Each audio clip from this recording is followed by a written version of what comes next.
Fala galerinha, beleza? Hoje nós vamos conversar sobre leis de Newton. A gente sabe muito bem que são três leis, então vou ser bem rápido aqui para a gente já vai ver uns exemplos. Bom, basicamente a primeira lei é a lei da inércia, né? A inércia, a condição de inércia é que o corpo está parado ou ele se move com velocidade constante. Então, a primeira lei diz que todo corpo tende a manter aí o seu estado de inércia, né? Se ele está parado, ele fica parado. Se ele está em movimento com velocidade constante, ele continua em movimento com velocidade constante, desde que nenhuma força externa haja sobre ele, né? Isso é a primeira lei de Newton. A segunda é o princípio fundamental da dinâmica, né? Ela fala que a força resultante, né? Todas as forças que agem sobre um corpo, é igual ao produto da massa com a aceleração. Então, essa lei ela fala para a gente que quando um corpo está parado e eu promovo uma mudança da velocidade dele, né? Ou seja, se a velocidade muda, eu tenho aceleração, quem provoca a aceleração é uma força. Essa força a gente chama de força resultante, né? Então, ela vai estudar mais ou menos como é que a mudança da inércia vai agir. É mais ou menos isso. Se eu quebro essa condição de inércia, se o corpo está parado e ele entra em movimento, eu estou acelerando o corpo. Se ele está em movimento com velocidade constante e eu dou um peteleco nele, ele vai ser acelerado, ou seja, vai mudar a velocidade, quer dizer que ele está mudando o estado, né, de inércia. Então aí eu tenho a aplicação de uma força. Então essa força que vai quebrar praticamente o estado de inércia.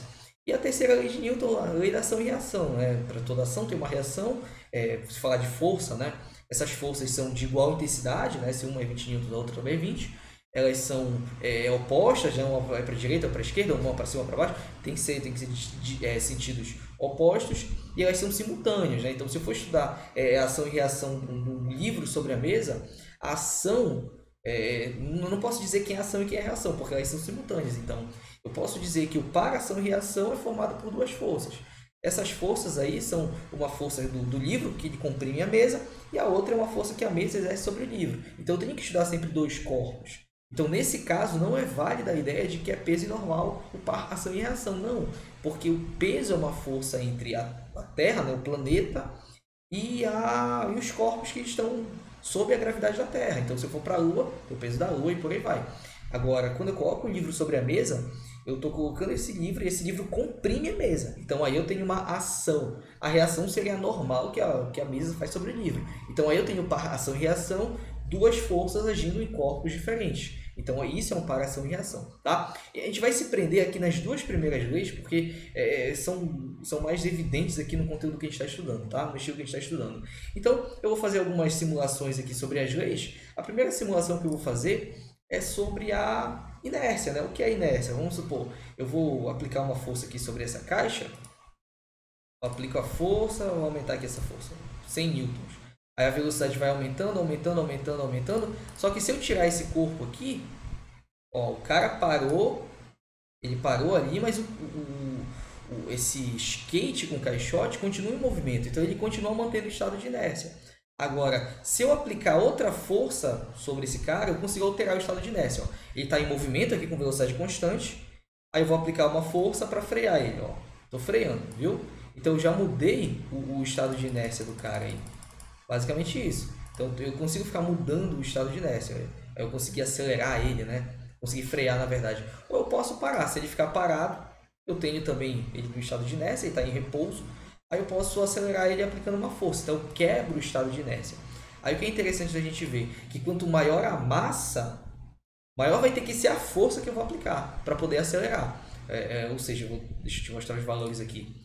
Eu vou colocar aqui dois corpos, ó, sei lá, vou colocar uma geladeira em cima do caixote. Eu vou empurrar. Aí, olha a dificuldade que o cara está tendo para empurrar. Aí o que eu vou fazer? Eu vou diminuir a massa. Olha como é que vai melhorar aí. Ó, melhorou. Aumentou a velocidade mais rápido aí, quer dizer que estou acelerando. Vou colocar uma geladeira em cima. Olha como é que para. Então ele tem mais dificuldade, vocês podem ver pelo velocímetro. Tem mais dificuldade de acelerar. E é isso, né, gente? Porque se eu for olhar para a segunda lei de Newton, eu vejo aqui que massa e aceleração são grandezas inversas. Então, quanto maior a massa, menor vai ser a aceleração do corpo, se eu mantiver a mesma força. Que foi o que eu fiz aqui, ó. Eu vou manter a mesma força em 50 newtons. Vou colocar para 100 aqui para ver se aumenta. Eu vou colocar a velocidade aqui, as massas. Ó, 50 newtons. A força constante, a aceleração constante também.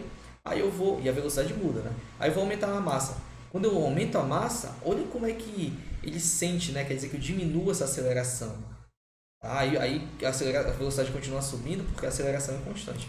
Então eu consigo comprovar a primeira lei, né, que fala sobre essa massa e aceleração, né, que são inversas. Sobre a primeira, né, eu consigo falar que esses caras vão, né, se está parado, ele continua parado, a não ser que eu exerça uma outra força, uma força externa. Ó. Aplico uma força externa, ele movimenta. Aí eu paro de aplicar, ele continua em movimento, então ele continua em MRU. Então aqui eu consigo demonstrar as duas leis de Newton só usando esse simulador bem simples, beleza, gente? E por hoje é só. Valeu!